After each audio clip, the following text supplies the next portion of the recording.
Hello, my name is Dean Bostic, and welcome to my television show, Charities. For those of you that haven't seen my show, I increase awareness, exposure, and just letting people know more about different nonprofits, charities, and fundraisers, and about what they do that a lot of people don't know about. So today we have a returning guest, luckily, Fawn from West Sound Wildlife Shelter, and Fawn, very good to see you again. Nice to see you again. You too. Thanks for having us. Oh, absolutely, no problem. So who is our second guest today? Yeah, so our special guest today, this is Echo. She is a Western screech owl. So like we had talked about a little bit before, what we do at West Sound Wildlife is we take in injured and orphaned wild animals and do our very best to try to recoup them and release them back out into the wild. Now that's not always the case, and some of them can't always be released. So in Echo's case, if you can see her, she has a little injury to her eye, so she's actually blind in that right eye. And as a predator, your eyesight is very important to be able to survive in the wild. So because of that disability, she was unfortunately unable to be released to the wild. But so she gets a second chance at life with us, coming out and doing education programs with the public and teaching people about Western screech owls and everything that they do. So these species are actually really important to our habitats here in Washington State.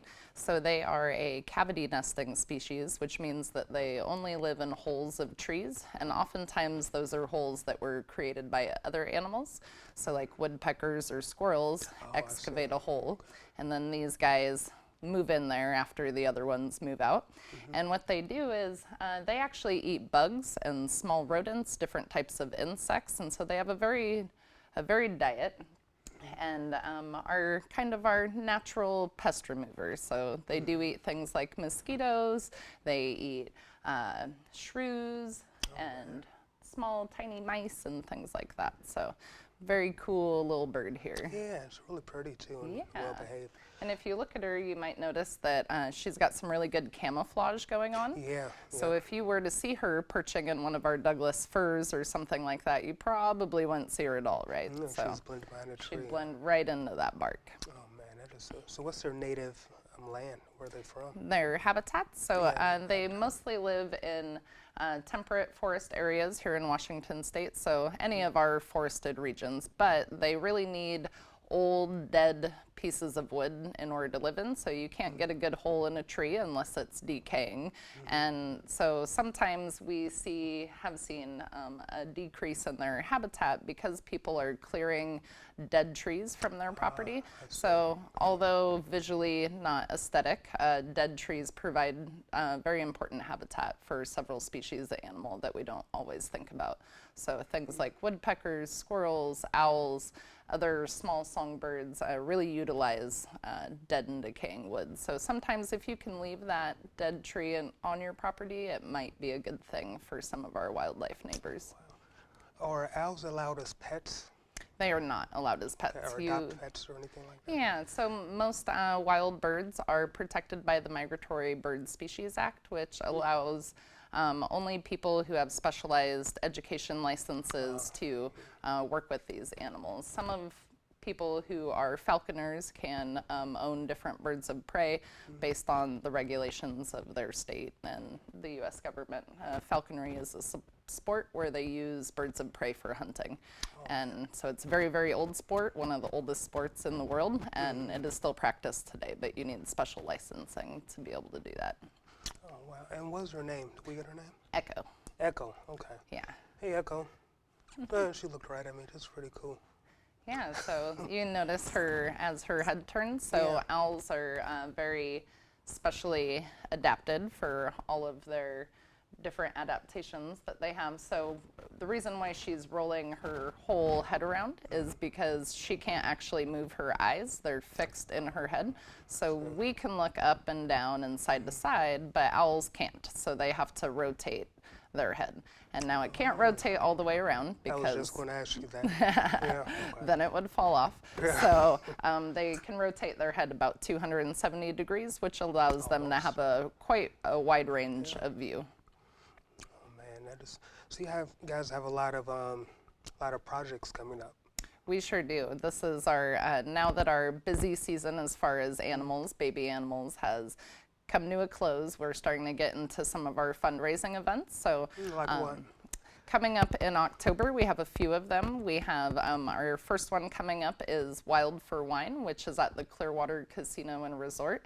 And that's going to take place on October 12th. And we already have tickets that are selling out really fast. So if anybody's really interested in what that is that's a 4-course dinner, which is paired with chocolate and wine. And all of the proceeds from that event go directly towards the care of our wildlife rehabilitation patients. Beautiful. And so it's one of our main fundraisers for the year. So if anybody likes to eat chocolate and drink wine, we encourage them to come out and support us like that and come see our amazing event. We also have all of our education ambassadors out at the Wild for Wine event. So not only do you get to, drink wine, eat chocolate, but you get to see some pretty amazing animal ambassadors to help make the night a little more fun.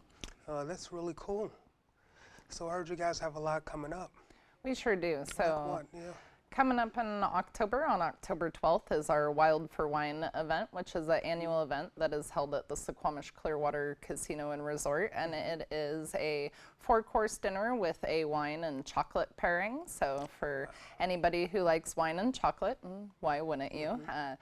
You might want to come out and help support us, and really cool event. We also have some silent auction items available during that event, and all of the proceeds from that go towards the care and rehabilitation of all of our wildlife patients. So that's a pretty exciting event coming up. And then we have our annual Spooky Walk event, which is October 26th.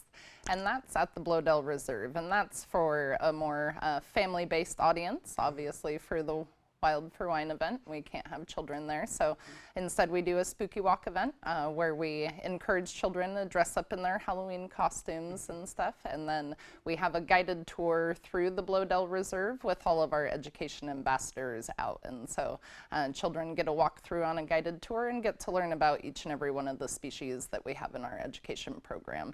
So it's a really fun event. We get a really good response from the community every year. Last year I think we did over 300 people, so we expect to do much more this year. So if anybody's interested in that, all of our events are currently already being sold online. Some of them sell out really quick, so if anybody would like to come attend those events, we encourage them to get on the website right now and book your tickets. So you can reserve tickets online? Yes, you can. Yep. Okay, gotcha. And for those of you that are unfamiliar, where is the Blodell Reserve? So the Blodell Reserve is on Bainbridge Island, and it's actually right next door to our shelter currently. And so it's a really fun opportunity to get to walk through the Blodell Reserve and get to also see our education ambassadors, because we don't always have the availability to do public programs like that where we're able to offer people tours through the facility. So we can't do tours at our facility, but we can do tours down at Blodell. And so it's also a very nice nature walk. And oh, cool. Man, let's see what else you got. also coming up in November, we have our holiday open house, which is a similar type event where we allow the public to come onto the property, and they don't get to see a lot of the facility because we still have patients in care at that point. But we do have our education ambassadors out. We have some children's crafts activities. Sometimes we have like apple cider and cookies, and it's just an opportunity for the public to kind of come in, visit us, see what we do, meet some of the education ambassadors, and kind of talk with our educators and learn a little bit about our local wildlife. And that event, we don't sell tickets to that. It's free and it's open to the public, so we encourage everybody to check out our website, www.westsoundwildlife.org, and to also follow us on Facebook, because all of our events and stuff are posted on there quite frequently. So we have a few events every year, and only a few of them. So we encourage, if anybody is interested in coming and meeting our education ambassadors or supporting our cause and participating in our fundraising events, we encourage them to check them out, because they sell out fast and there's only a few every year. So. Man, I hope I'm invited. Actually, you did invite me. Yes, we did. Thank you for the email. I appreciate that. So how many different species of owls are there? Are there too many to count? There in the entire world, there's quite a few. In the US, there's 15, and in Washington State, we have 13 of those 15. Oh, man. Yeah, and so the reason for that is because we have so many different types of habitat or ecosystem in Washington State. So we have coastal areas, we have mountains, we have prairie, we have temperate forests, we have temperate rainforest, and all of those create a different type of habitat for a different species of owl to live there. Oh, I see. Yeah, so not like in Kitsap County, we don't have all of those species, but we have a good handful. So we do have western screech owls here in Kitsap. We have barred owls and great horned owls, barn owls, so quite a few different species, and but a lot here in Washington State. So it's a pretty unique state when it comes to really. owl species, yeah. Wow. Now, is this one of the biggest species of owl? This is actually one of the smallest. Oh, wow. Yeah, so this is the third largest species of owl. So we have a pygmy owl and northern saw-whet owl that are just a little bit smaller than this guy. Most owls are going to be much, much larger. Like which ones are larger? Just a few. The great horned owl is by far the largest, and they might stand up to about here. Oh, wow. Yeah. Oh, man. And do those eat the same type of, do all owls eat the same type of thing? No, some of them are more specialized than others. For example, like this one we said eats insects and rodents. Some of the larger owls only eat rodents or small mammals. Okay, nice. And she's just looking at me so nice and so cute. So how do owls reproduce, if that's not a too personal of a question? Interestingly, owls utilize their hooting or their vocalizations to attract mates. Oh, nice. Yeah. So I'll tell you what, we're going to take a brief break, and we will be back in a minute or two with another guest. Thank you.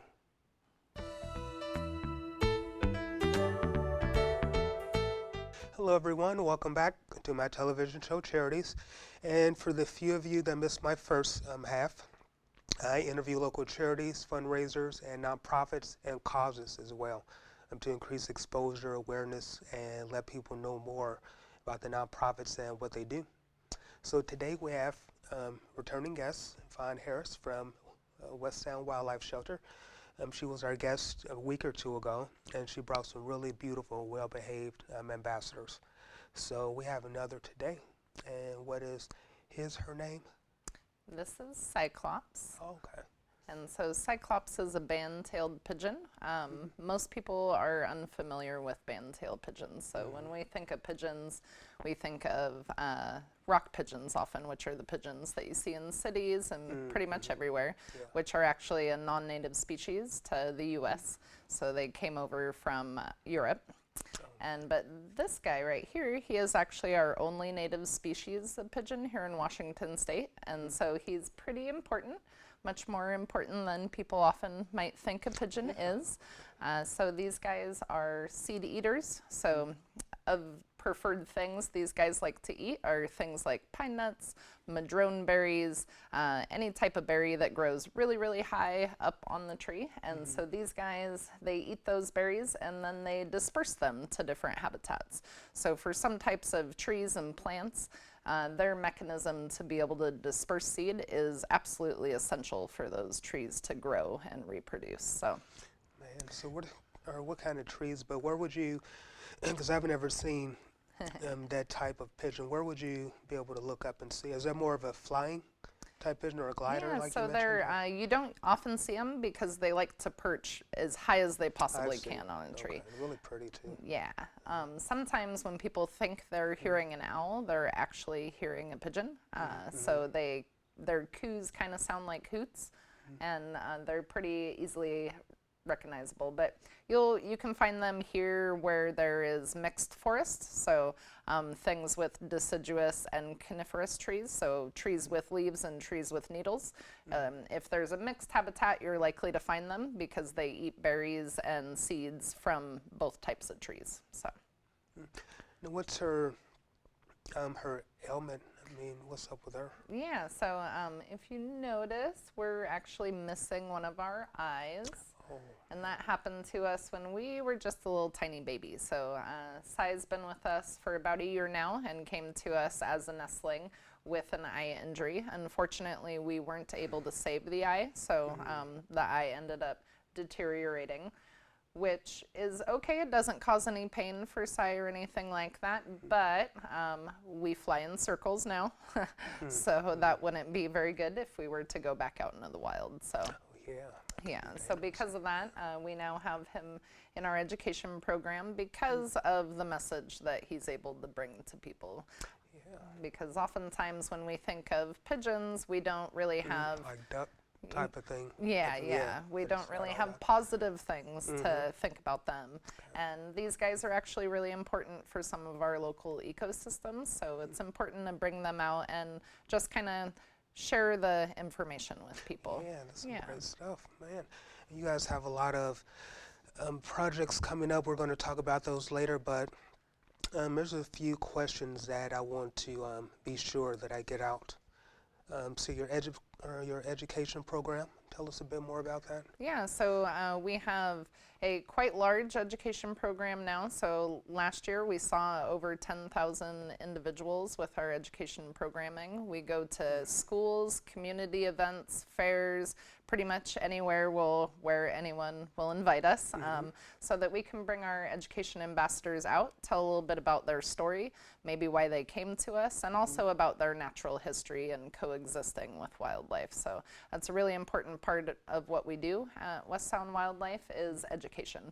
And the more we're able to educate about these animals and how to coexist with them, the better off for them. So we have several things coming up in our education program. So every year we're lucky enough to receive some local small community grants to be able to offer free education programs to local educators. So for example, this year we have some different grant programs coming up where we can offer free education programs to any teacher in Kitsap County. So not just public schools, but also private schools, Montessori schools, and things like that. So if there are any local teachers that are interested in maybe supplementing their curriculum with some live native wildlife ambassadors, please get in contact with us, and we're more than happy to come out and share our friends with your classmates. So very, very important part of what we do is our education aspect. You've been doing that for a while, the education ambassador. Our education program started in the early 2010s and has quite grown since then. So we started with 1 or 2 education ambassadors, and we have 9 right now.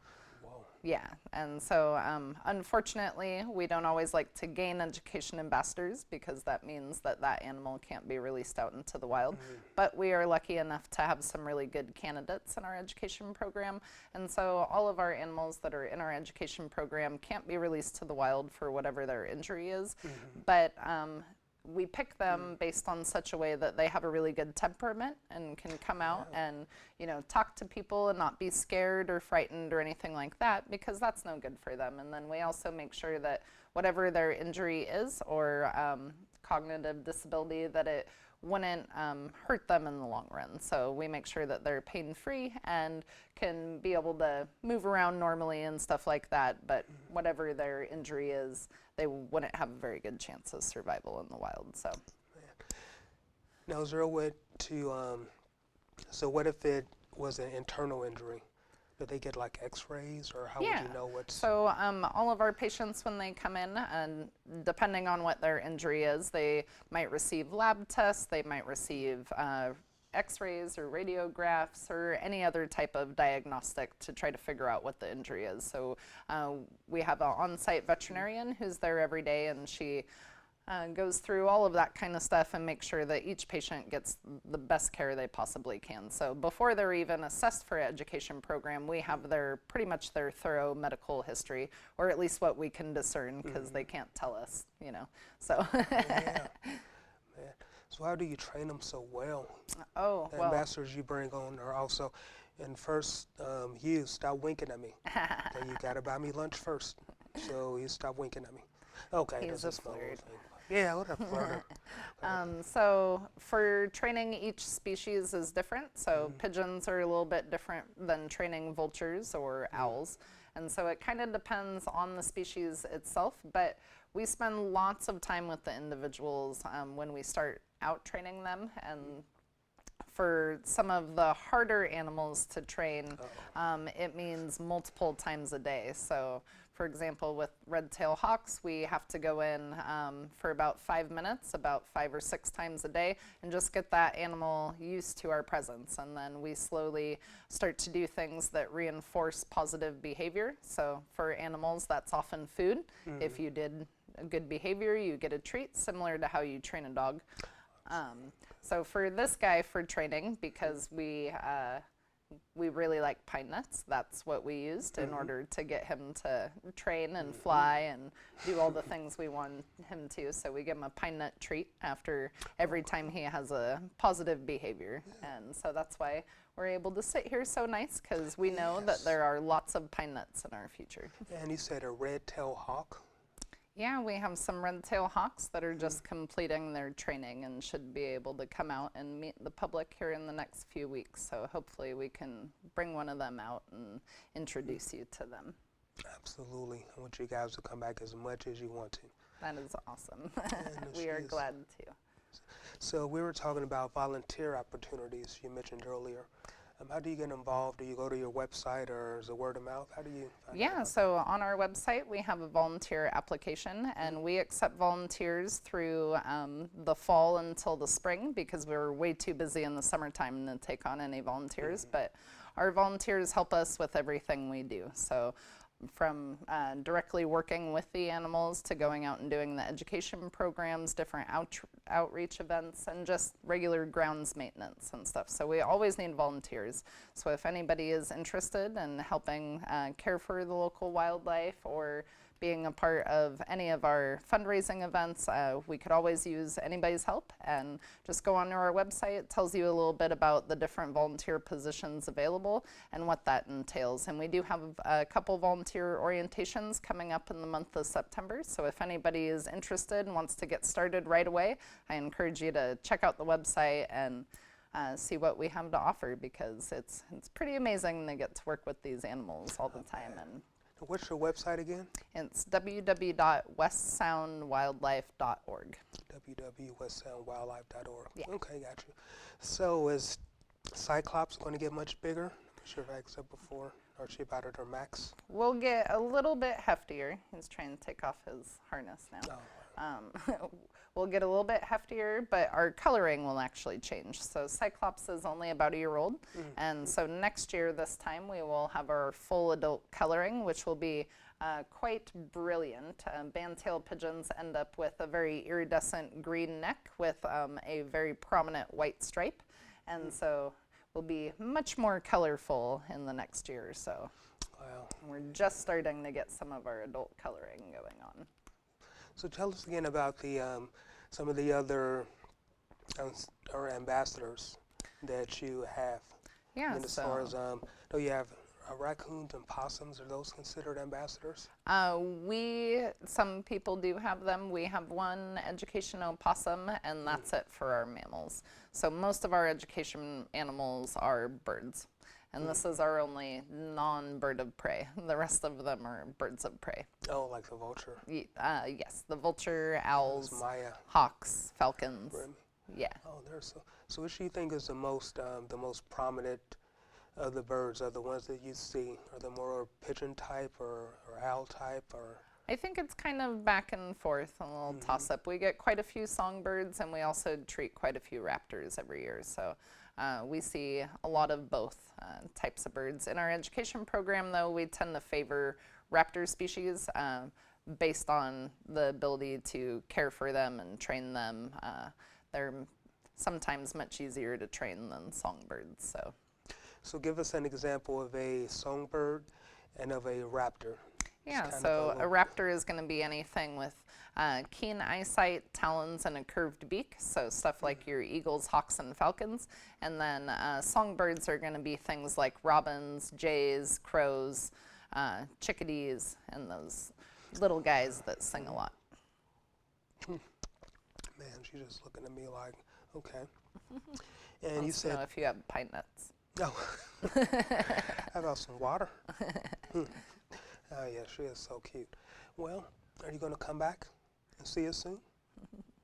And she was kind of looking at me like, okay. Only if we get pine nuts out of it. Okay, yeah, we'll try and get you some pine nuts as a snack next time. So it was so nice. Oh, I thought she was going to get me. No, she's so sweet. She's really, really sweet. Yeah. So He just heard us talking about pine nuts and Oh, is okay. looking for them now. Uh-oh. Yeah, that's good. So maybe we'll bring some next time and lure him into doing another interview. How about that? Yeah, most definitely. So you're saying maybe a couple of weeks you may be able to come back and tell us about a couple more ambassadors? Yeah, definitely. We should have some out of training by then, and it would be nice to have their first debut be on TV. So. Oh, cool. Are you going to tell us briefly about possums and how they're endangered or hurt? I mean, what do you see most? Opossums are not endangered, but when they do get hurt a lot, it's He's pretty. oh, and we might be done. When opossums do get hurt a lot of the time, it's mostly due to domestic animals, so cats or dogs, or they are found alongside the road hit by cars and things like that. I noticed about. Okay. Yeah. So what we're going to do is say goodbye and see you later to, what's his name again? Cyclops? Yep. Okay. And you want to come back one day, Cyclops? He's giving me that wink again. All right, I want to thank Fawn again so much for coming back. She's going to be coming back a couple more times and tell us about some more ambassadors. Educate the audience about the types of endangered species or more so hurt or damaged species, so we can kind of look out for them and yeah, kind of protect them as much as we can. Awesome. Well, thank you so much for having us, Dean. Thank you so much for coming back. I appreciate that. I know you're super busy, but yeah, thanks for taking out the time to come and see us again. Definitely. Yeah. All right, I will see you later, bud. And thank you guys again, and I will see you next time.